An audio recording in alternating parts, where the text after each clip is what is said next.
Queridos amigos, espero que se encuentren muy bien. Hoy les traemos una selección especial con los mejores relatos que hemos compartido hasta ahora en Relatos para el Olvido. Apaguen la luz, pónganse los auriculares y prepárense para revivir lo más aterrador, lo más perturbador, lo más inolvidable. Esto es Relatos para el Olvido. Relatos para el olvido.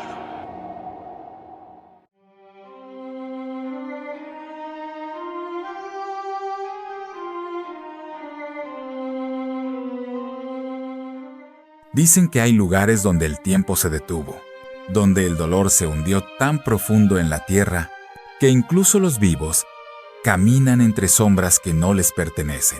Esta historia no es una leyenda, no es un cuento para asustar niños. Es un fragmento de la oscuridad real, la que se esconde justo al borde de lo que entendemos como vida. Bienvenidos a Relatos para el Olvido. Historia de un usuario de Reddit.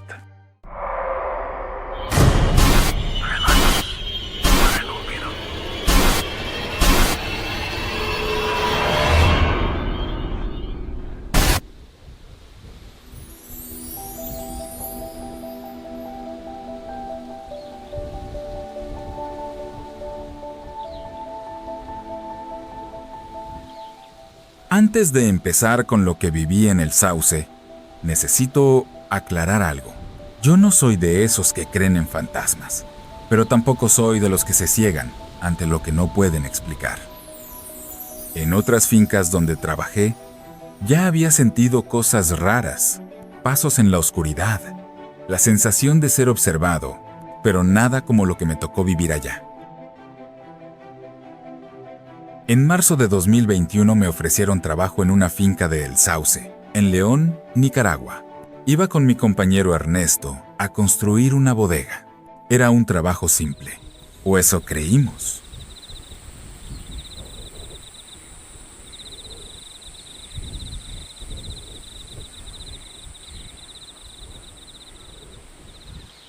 El dueño nos permitió quedarnos en una casita vieja al fondo del terreno, cerca de una quebrada. Madera podrida, techo de zinc oxidado, sin electricidad, solo una lámpara de queroseno para atravesar la oscuridad. Esa primera noche el silencio era tan denso que parecía vivo. Ni grillos, ni perros, nada. Solo el viento que empujaba las hojas, como si intentara advertirnos de algo. A eso de la 1 de la mañana, empezaron los pasos. Lentos, arrastrados, como pies descalzos, deslizándose sobre ramas quebradas. Rodeaban la casita, una y otra vez. Sin apuro, sin rumbo, pero con una intención clara. No me atreví a encender la lámpara. Algo dentro de mí decía que, si lo hacía, despertaría algo peor.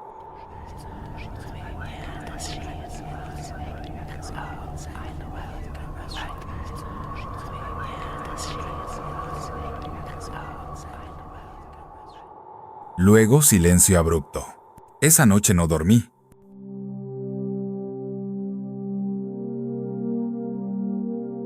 Al día siguiente, Ernesto también dijo haber oído los pasos. Salió con la linterna, pero no había nada. Ninguna huella, ningún ruido. Más tarde, un hombre del pueblo nos contó algo. Años atrás, una joven desapareció justo allí, cerca de la quebrada. Nunca apareció. Y desde entonces nadie se acercaba a esa zona por la noche. Decían que la mujer regresaba para buscar ayuda o venganza.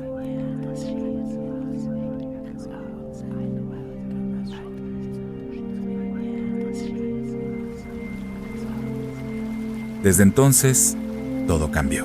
Cada noche el aire se volvía más frío. Los árboles se movían sin viento. Y sombras fugaces, cruzaban la ventana como si esperaran ser vistas.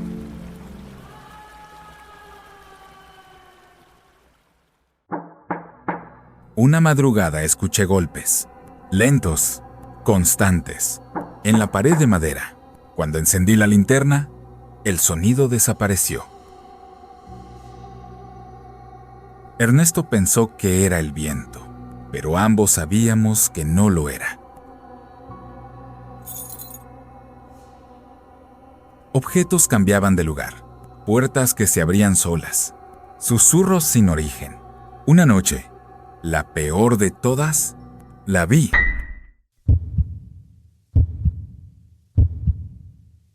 Estaba parada al pie de mi cama, vestido blanco, roto, cabello largo flotando en el aire. No tenía rostro, solo ojos profundos que me atravesaban.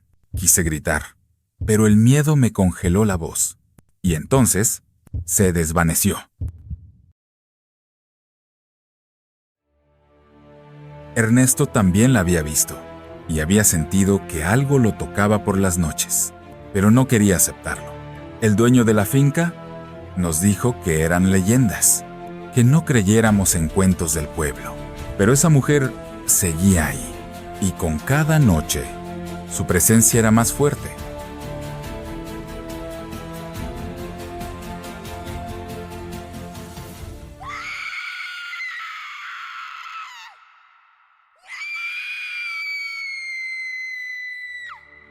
Una madrugada, antes de irnos, escuchamos un grito. Venía de la quebrada. Dolor, rabia, soledad. Corrimos, pero no había nada, solo silencio. Nos fuimos esa misma mañana. Pensé que al irme, todo terminaría, pero no fue así. Unas semanas después, ya en Managua, en casa de mi familia, empezaron a pasar cosas otra vez. Sombras, luces parpadeantes, esa misma sensación, esa misma presencia. Una noche, la vi en la sala. De nuevo, venía hacia mí, y esta vez me tocó. Un dolor en el pecho, como si 1000 agujas se clavaran al mismo tiempo. Caí al suelo y desapareció.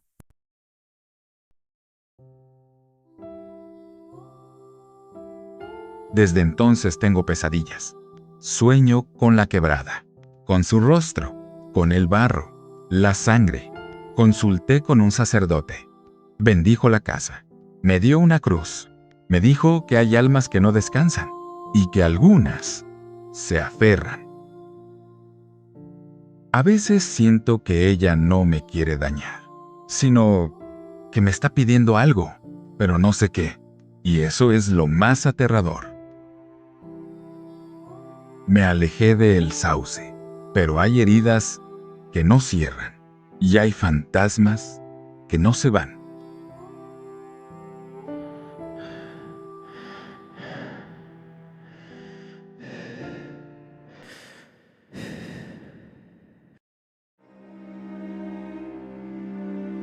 Hay crímenes, y luego está esto.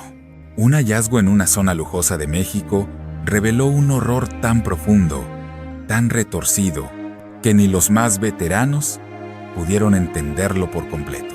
9 mujeres embarazadas, un ritual con sigilos demoníacos, un bebé desaparecido y un investigador que no solo enfrentó la escena del crimen, sino algo que lo siguió desde entonces, algo que no se fue jamás.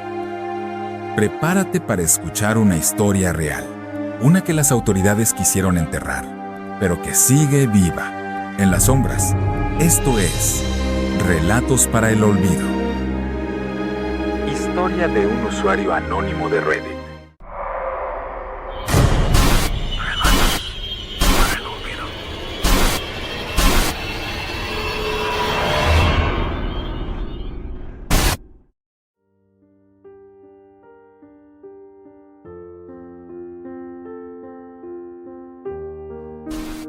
Crimen ritual.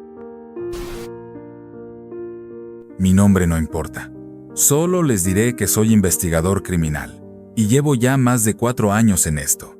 Trabajo en una de las zonas más ricas de México. Lo que voy a contarles cambió mi vida para siempre.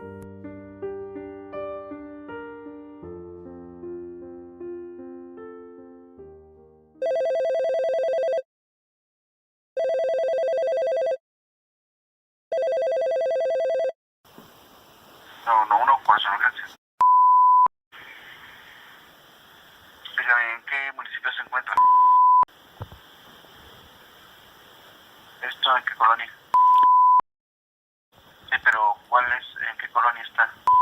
Todo comenzó con una denuncia anónima. Vecinos reportaban un olor fétido, a podredumbre, proveniente de una residencia en una zona exclusiva. La policía municipal acudió de inmediato. Intentaron contactar al dueño del inmueble, pero nadie respondió. Buscaron por todos los medios a algún responsable, pero no encontraron a nadie.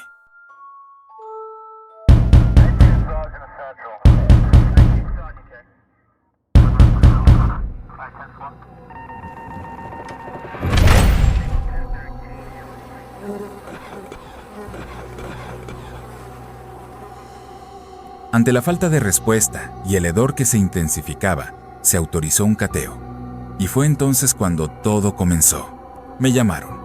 El escenario era demasiado grave para un simple reporte. Cuando llegué, lo que vi no se me va a borrar jamás. 9 mujeres, todas asesinadas. Una de ellas crucificada en el centro de la habitación. Las otras 8 dispuestas en círculo a su alrededor, cada una embarazada. Una de 1 mes, la siguiente de 2 y así sucesivamente hasta llegar a los 8.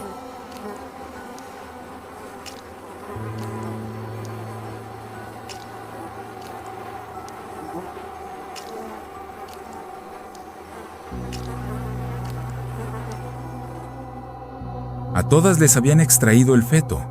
Los pequeños cuerpos estaban ahí, colocados frente a cada madre, decapitados y sin corazón.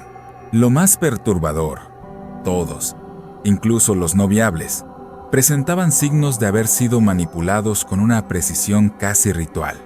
A las madres, además, las habían degollado.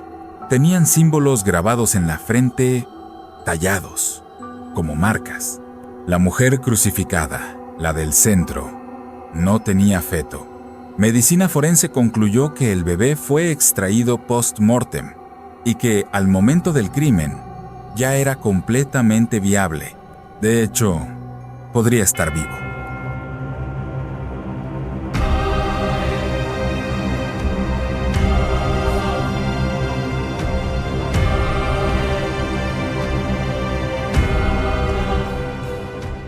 A nuestro alrededor, en las paredes, en el piso, había sigilos, dibujados con sangre.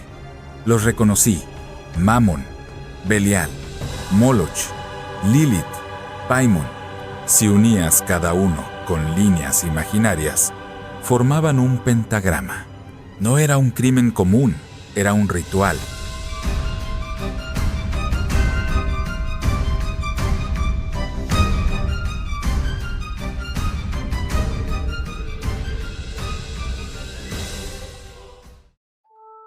Como criminólogo y especialista en perfilación criminal, sabía que esto escapaba a cualquier marco lógico.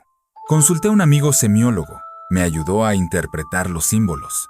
Según su análisis, el propósito del ritual era invocar dinero, poder, conocimiento oscuro, sexualidad y control político.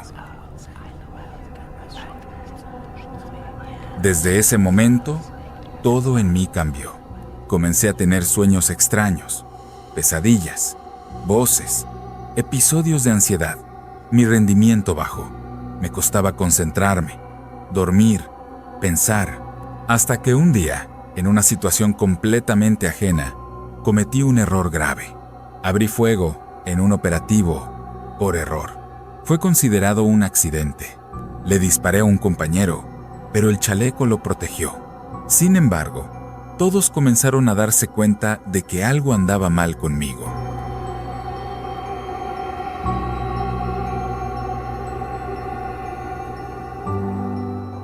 Una tarde, decidí correr hasta la casa de un amigo que vivía lejos. Una forma de despejarme, pero durante todo el trayecto me sentí perseguido. Aunque llevaba los audífonos puestos, escuchaba cosas, gritos, disparos, llantos, y entonces lo vi.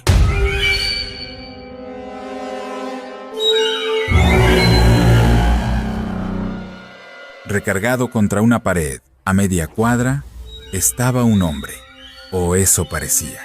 Algo en él me puso los pelos de punta. No era miedo normal, era algo ancestral, primitivo. Algo en él no era humano. Seguí trotando, pero cada cuadra que pasaba, lo volvía a ver. Siempre recargado en alguna pared, siempre mirándome, hasta que lo tuve de frente.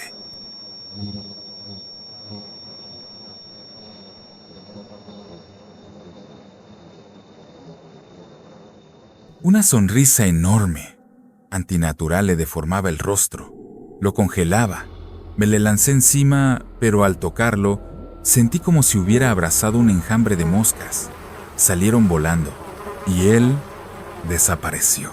Llegué a casa de mi amigo y fingí que todo estaba bien. No le conté nada. Pudimos contactar a las familias de las víctimas, todas millonarias, pero no hubo interés en cooperar. Solo un hombre nos dijo: Ya sabíamos que esto iba a pasar. Mejor, déjalo. Enfócate en otra cosa, amigo. Así vas a dormir mejor y vivir más. Eso me destrozó, pero seguí, hasta que una institución federal, de mayor jerarquía que la nuestra, me quitó el caso. Tiempo después, supe que lo archivaron. Mi salud mental se deterioró. Antes de dormir, sentía el suelo crujir. Escuchaba gritos, voces. Luces circulares entraban por mi ventana y recorrían las paredes. Dormir era una tortura. Caí en depresión. Ninguna terapia, ningún medicamento sirvió, hasta que me acerqué a Dios. Rezar, ayudar a otros, hacer el bien. Eso fue lo único que me salvó. Tardé 2 años en salir del abismo, pero lo logré. Hoy sigo siendo investigador. Y aunque este país es duro, he encontrado algo de paz. No sé qué fue lo que vi, ni por qué ocurrió, pero sé que hay cosas allá afuera que no deberían existir.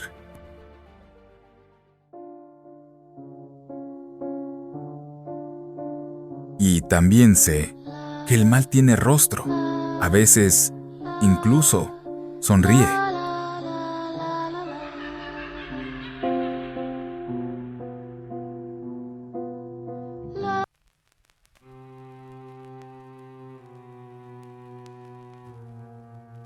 Antes de comenzar esta historia, queremos advertir que los eventos descritos a continuación contienen temáticas sensibles relacionadas con fenómenos paranormales, enfermedad y pérdida familiar. Se recomienda discreción.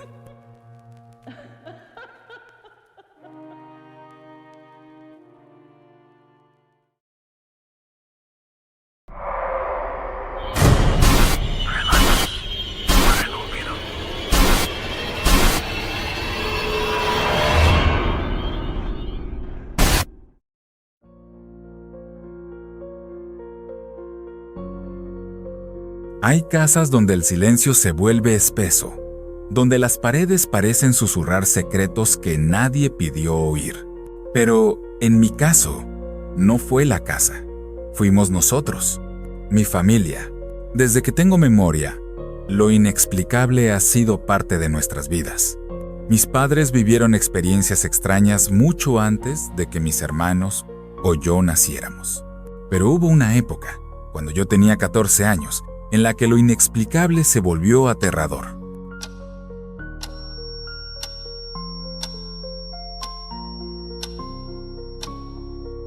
Mi madre comenzó a enfermarse de una forma que ningún médico podía explicar. Amanecía con arañazos, moretones, incluso mordeduras. Objetos se movían en la casa, y la atmósfera era tan densa que hasta la policía llegó a intervenir pensando que algo físico, humano, estaba ocurriendo. Pero no era así. Ella sufría de diabetes y epilepsia, sí, pero aquello no venía de su cuerpo. Era otra cosa, algo que se alimentaba de su energía.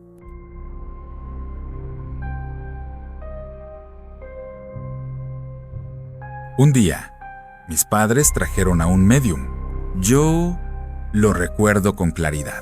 Apenas se sentó en la sala, cerró los ojos, y entonces todas las luces de la casa comenzaron a parpadear al unísono. Cuando volvió a hablar, lo hizo con voz suave y misteriosa. Una entidad oscura estaba adherida a ella. La describió tal cual mi madre siempre la había visto. Una figura alta, negra, con un velo que le cubría el rostro. En 2012 mi hermana falleció, y desde entonces los ataques cesaron casi por completo. Mi madre comenzó a mejorar, y ella, convencida, cree que es mi hermana quien la protege desde el otro lado.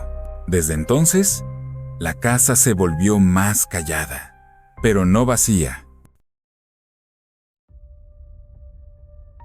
Tenía 21, era una noche cualquiera. Todos dormían, y yo estaba en mi habitación jugando videojuegos. Soy noctámbula. Me gusta la paz de la noche, esa sensación de estar sola en el mundo, como si el tiempo se detuviera. Pausé el juego. Sentía hambre. Me levanté, y en cuanto abrí la puerta, lo sentí. Esa presión en el aire, como si algo me observara. El pasillo estaba vacío. La casa estaba recién pintada, blanca. Bajé las escaleras con cuidado, pero cada peldaño crujía como si no quisiera que pasara desapercibida. En la cocina, comencé a preparar un sándwich de pollo. Todas las luces estaban encendidas, pero no lograban ahuyentar esa sensación incómoda. Tenía esa impresión constante de que algo me rozaba la nuca. Tomé el plato y me di vuelta. Y ahí fue cuando me invadió el terror. Sin motivo. Un miedo puro, instintivo.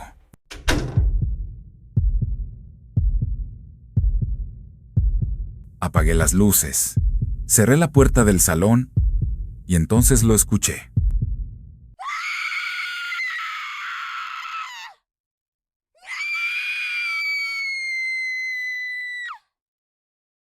Un grito, un lamento, la voz de una mujer, fuerte, clara, como si estuviera justo ahí, detrás de mí. Subí las escaleras corriendo, sin mirar atrás. Mi corazón no dejaba de golpearme el pecho. Me atrincheré en mi habitación. Esperé que alguien más lo hubiera oído. Pero no, nadie más en la casa escuchó nada.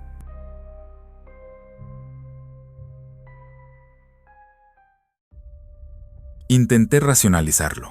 Una tubería, un vecino, una ilusión auditiva. Pero no, nada encajaba. 2 semanas después, la tía de mi madre falleció. ¿Fue ella? ¿Fue una advertencia? No lo sé. Pero esa noche, esa voz, todavía me persigue. Y lo más perturbador es esto. En una casa donde todos han sido testigos de lo inexplicable, esa noche, fui la única que escuchó el grito. Hay recuerdos que se sienten como errores del sistema, fragmentos que nuestra mente guarda sin saber muy bien por qué, pero que jamás desaparecen. Esta no es una historia de fantasmas, pero es una historia que todavía me persigue. La escena perdida del DVD. Corría el año 2010, o tal vez 2011. Yo era un niño, de esos que todavía se emocionaban con los DVDs piratas que vendían en la calle. Mi padre había comprado uno que traía un combo perfecto. Las 3 películas de la Era de Hielo, todas en un mismo disco. No era raro encontrar este tipo de compilaciones por ese entonces. Yo estaba emocionado.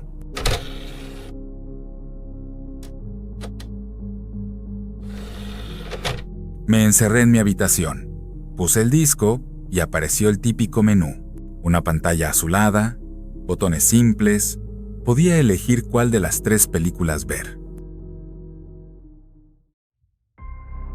Vi la primera película, luego la segunda, todo normal, hasta que terminé la segunda y me quedé viendo los créditos. Y fue entonces cuando ocurrió.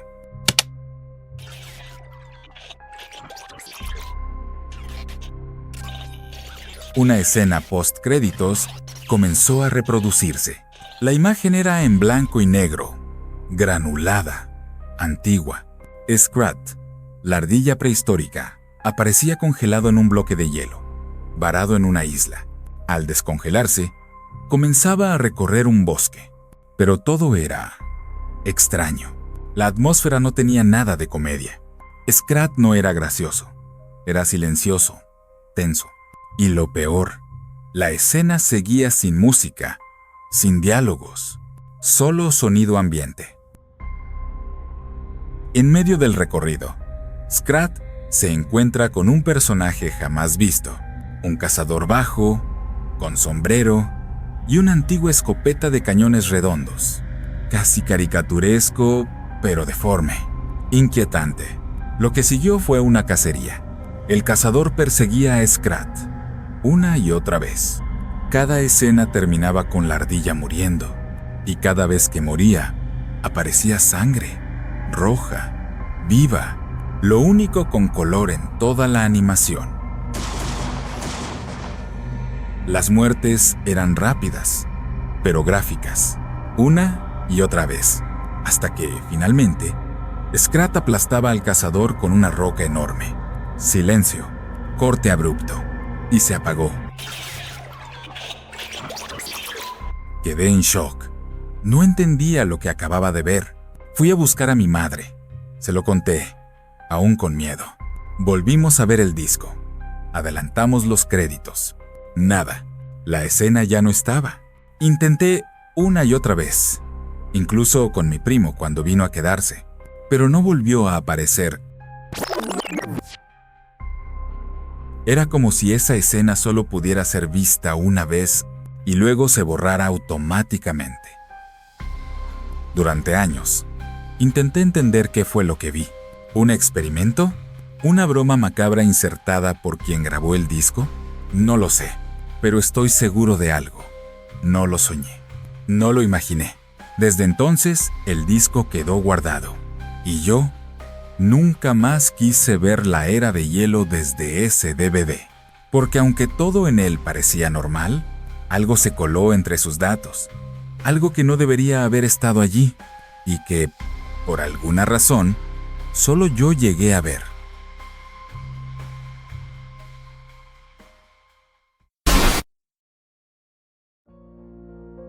Cada historia que escuchaste esta noche es distinta, pero todas tienen algo en común. Ese eco que queda en el pecho, esa duda que no se va, porque no siempre se trata de fantasmas.